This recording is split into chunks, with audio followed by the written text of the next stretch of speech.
The 805 Focus is brought to you in part by Nonprofit Connect. Nonprofit Connect provides superior leadership tools and resources so nonprofit leaders and board members can make valuable decisions to move their organization forward to a sustainable and vibrant future. More information on services online at nonprofitconnect.org.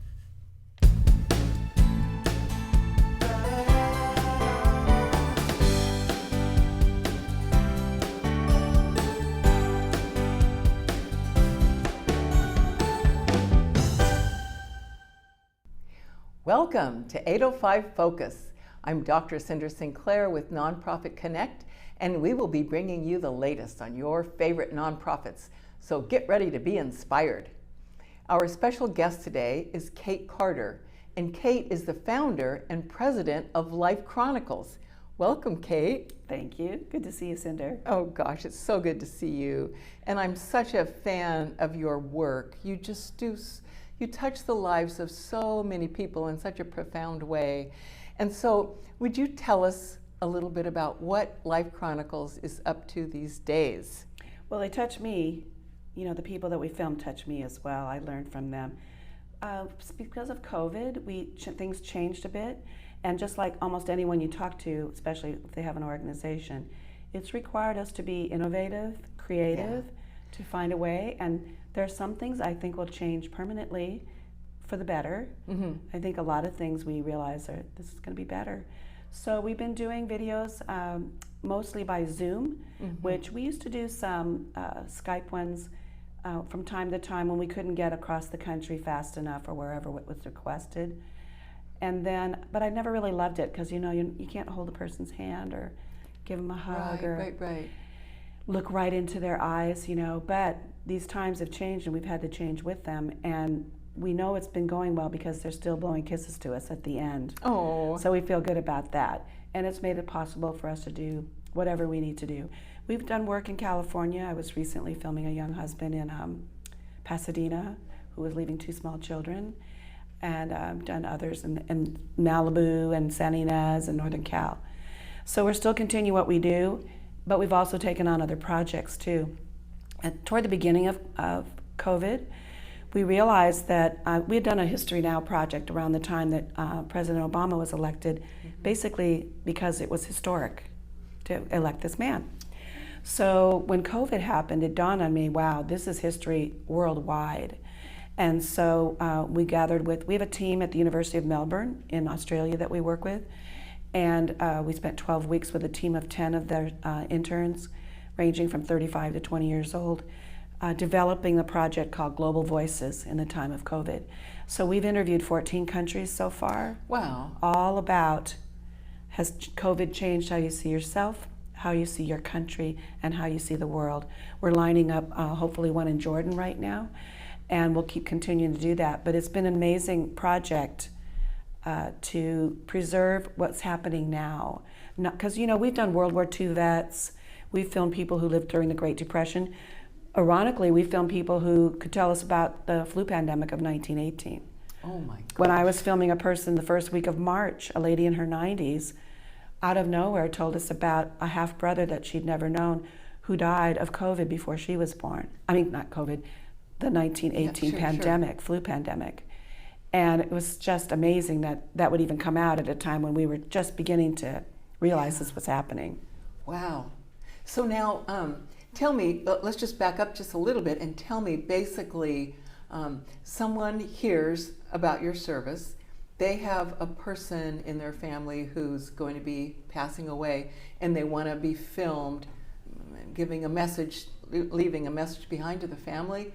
Is that how it started, and is that what's been going on up until the COVID situation, and now you're doing it by Zoom? Well, some time ago, your board meets and they periodically review your mission statement and the programs, and we were always trying to figure out an elevator speech. Everybody knows you need to have a way to quickly explain to someone what you do, which is very hard to do with our work. But we realized pretty quickly that our focus is seniors and seriously ill. So we often film seniors whose families just want to preserve their stories before they're gone, or before perhaps they have a condition like Alzheimer's or something else that they lose the ability to tell those stories. So we've done many Alzheimer's people, and then seniors who don't have issues. But I remember filming Jerry Harwin, who I think he was 102 when we filmed him, and it was just because he was a guy that everybody in this town wanted to hear his stories, and we got him done.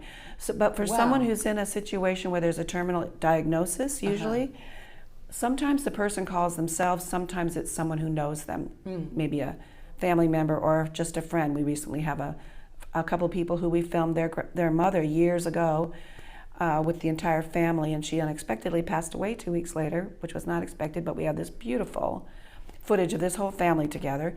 And they called because a neighbor has a condition that needs, and he has small children. So they call and we have a conversation about where and when, and we answer all their questions about, we also have to very carefully encourage them, please don't wait. Oh, yes, yes. It's a very touchy situation, but you have to have these frank conversations because we could possibly lose our ability to do it. They might lose their ability to do it. So we also have families sit together. We were given a study years and years ago, a doctoral dissertation on separation anxiety using video. And it became very clear from that we were always going to try to film people together because the studies showed that by being seen on camera together, whoever remains will remember not just the sight and sound of that person, they will remember what it felt like to be with them. So when you tape a lot of young dying parents, as we've done many times, leaving very small children, this video is going to be how this child knows that parent and remembers what it felt like to be loved by them. That is so it's powerful. Powerful, yes. Yeah. Gosh, I bet you have so many stories to share. Okay, pick one and let's share it. Well, I often tell this story, although there's so many, and it's hard to know which one, but one that really got to me was we were filming a 28-year-old young woman in Baltimore, and she had ALS. And she could move her lips and her eyes, that was it. There was covers up to here. It was just filming this. And I had a doctor from Johns Hopkins who asked to come and observe, so I put him on the second camera, so he was there. And her social worker was standing nearby, blotting up her tears. She had a BiPAP to help her breathe. But much of the beginning of the filming was her crying, talking about how she'd been an athlete in high school and a national merit scholar, and she was clearly mourning this life that had changed on her, and she had a 2-year-old child, right? Oh, golly. And so I remember in my head thinking, wow, I need to turn this around because this needs to be something that her child's going to feel good about when she watches. It can't just be so terribly sad. Yeah. Not trying to repaint the picture, just trying to move it to a place that the child would look forward to watching. Mm-hmm. And at a certain point, I remember in my head saying, wow, somebody help me, I don't know what to do. And out of nowhere, I said, Raven, I would never ask you to say there's anything good about ALS because you and I both know there's nothing good about ALS. But at this time in your life, what is it that brings you joy? And she said, my daughter brings me joy, and talked about her daughter the rest of the time. And it was such a relief to know that this is what we really needed. Gosh. And we walked out of there, and that doctor just was, he said, I've never seen anything like that.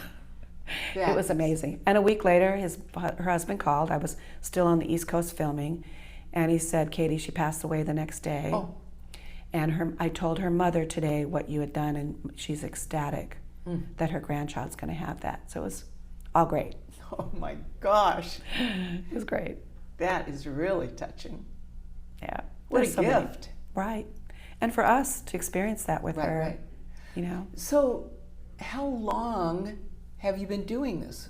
23 years. It'll be 24 years in January. I thought it was over 23 years. So we just redid our data, our demographics, and we've now done 417 cities across the United States, including London and 4 in Canada, and 43 states. Gosh. Yeah, it's exciting. And so 23 years ago, did you have any idea it would just blossom like this? No, that's a really great question. Nobody ever thinks to ask me, but no. When I started, my friend had passed away. Her husband had passed away shortly before her. Their children were 16, 13, and 10. And all I knew was I'd done a television internship at TVSP back in the day, and I wanted to do something meaningful with it. Mm-hmm. And when my friend told me that she didn't have long to live, I said, I want to sit you in front of a camera and I want you to tell the kids everything you want them to know for the rest of their lives. which I thought was going to be mostly memories. And memories are great, stories are great, but what we have evolved into is a therapeutic way for families to sit together, and we guide them through very meaningful end-of-life conversations that they always say, we probably would never have had these conversations. Oh my gosh. Which is very therapeutic for everyone. What a blessing that is. Yeah, but we didn't know that when we started. We just thought this was stories. Yeah. And so then you just put one foot in front of the other, and now, Right. You've been doing this for 23 years, helping scores of people. But you know what we did know in the beginning, Cinder? We knew really quickly that we should involve students in this, high school and college students, because first of all, they love the technology. We know that's why they come to us. But they stay with us because they have these really profound experiences sure. that change. I remember one of our early interns, volunteers, a high school student from Laguna Blanca actually, and he wrote his college essay about us, and he applied to Harvard and Stanford. He got into Harvard and graduated from Harvard. But he wrote in his essay that he knew that he had learned things from LifeChronicles experiences that many of his friends may never learn. And that was it in a nutshell. Gosh. Yeah. So when you say the students, are they staff? Are they volunteers? They're volunteers, but we have gone on to hire, Derek Barbie, who was with us for 6 years after he graduated film studies at UCSB. He was our production editor for a long time until his wife transferred up to the University of Washington. And then we hired Oscar Gutierrez literally when he graduated. The next day he started with us on staff. But Oscar had been with us since he was 17, so we've been having Oscar with us for over 20 years. So you use volunteers in all sorts of ways, and some of them end up becoming staff. Yes, they do. Some of them go on filmings with us. Some of them know how to edit.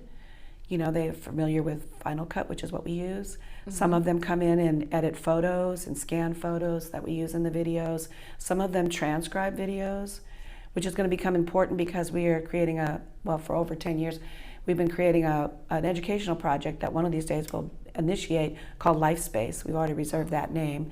And it will take our videos, break them into clips, and categorize them by topics so that teachers can use them for real life experience. Wow. Which is really powerful.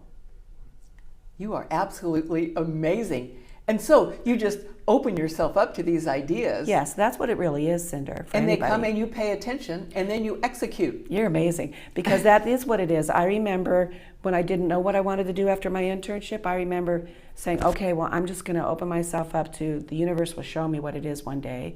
And then, what was the second thing you said? And then, so you listen, you yes, pay attention, and then you execute. Right, and that's that listening, being ready to go forward and trust.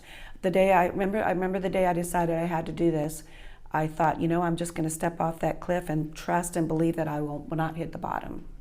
But also knowing that friends would help me, and they did. That takes a lot of courage, a lot of wisdom, and a lot of just paying attention. Right. Oh my gosh. You are totally amazing. So your Life Chronicles is a 501c3 nonprofit. Correct. And so let's say someone's watching this or they've heard about your wonderful work and they want to make a financial donation. They can go to your website and they can find out more about you. They can know how to volunteer. They can find out how to make a financial contribution. Or they could find out how to access your services. Exactly. And I highly encourage people to watch the video clips on the homepage in particular. If you go to the media page, there's a documentary that was done by a 30-year veteran NBC producer about us that's been to a couple of film festivals. I was on BBC World Radio in the studio in London. That interview's on there. So they can see lots of things, but I encourage them to watch those clips on the homepage. And if they go to lifechronicles.org/donate, that's where they can donate. Okay. So, but do you have a donate now button on your main? We have a tab at the top that says donate. Oh, perfect. We want to make it easy. Yes. Yeah. Oh my gosh. So now let's go back to how COVID has been really impacting your work, and you've had to, what's the big word today? Pivot. You've had to pivot a lot. Right. Right, well, we're fine with it. I mean, I'm not sure we're going to go back in an office. We've been working remotely.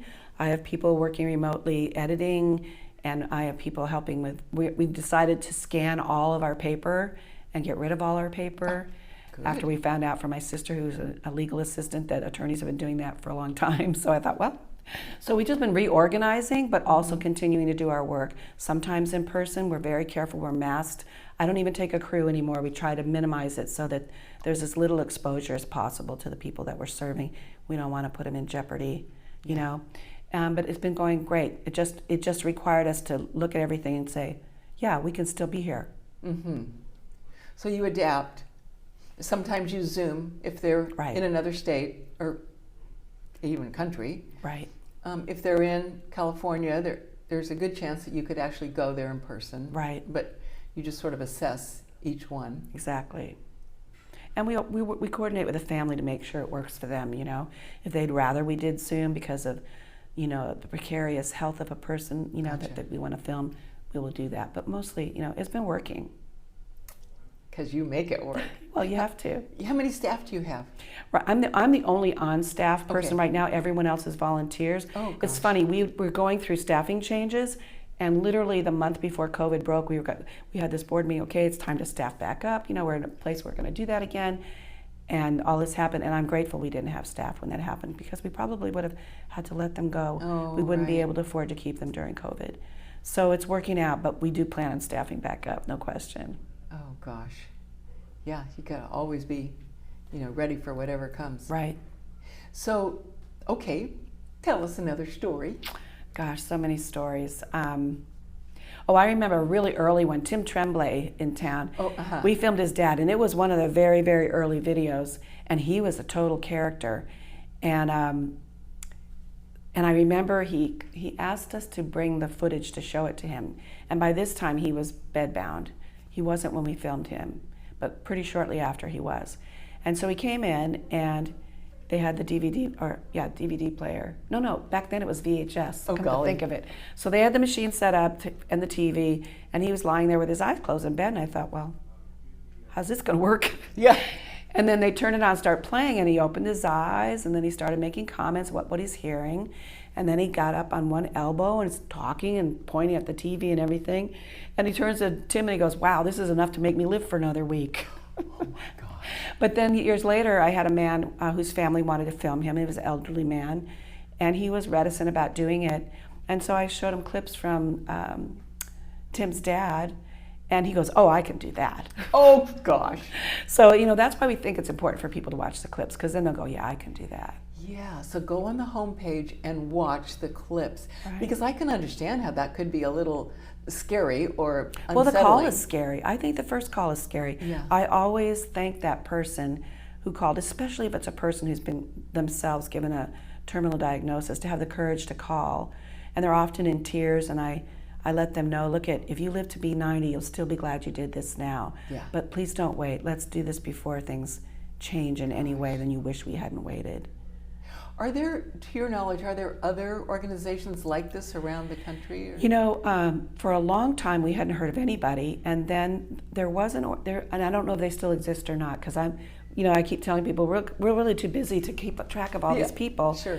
But there was one on the East Coast, but for some reason they were limiting it to people, only people with small children. Oh. I think that was what it was. And they would always refer the people to us, everybody else, because we don't have any restrictions. Uh-huh. We don't have any restrictions. That's good. We don't have restrictions because people can't afford to donate. Mm-hmm. People who can are very generous, and they're great. But there are so many families we serve that have been devastated financially due to their medical situation.